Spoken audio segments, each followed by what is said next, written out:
Hello and welcome. I'll walk you through steps to download and install QlikView Desktop before we begin the course.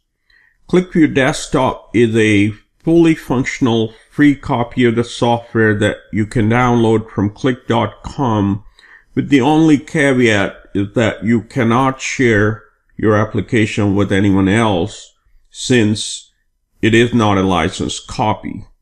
With that said, let's visit qlik.com, and if you're not registered, you will have to register first before you're allowed to download the software.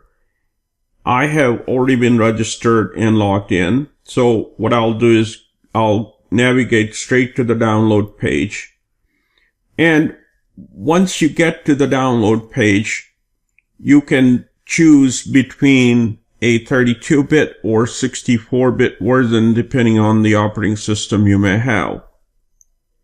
So I'll choose QlikView's product from different products that are available here, and the language.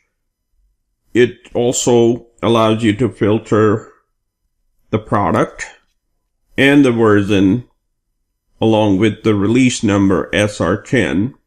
Once you make these selections, you now have a whole host of options to choose from.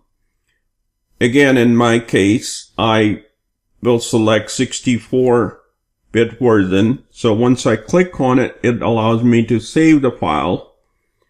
And once the file gets downloaded, all you have to do is double click on the file and follow the steps to install the software. That's how simple it is. I have already installed the software, so I'm not going to go through the steps, but please go ahead and download and install the software, and I will see you in the next lecture. Thank you very much.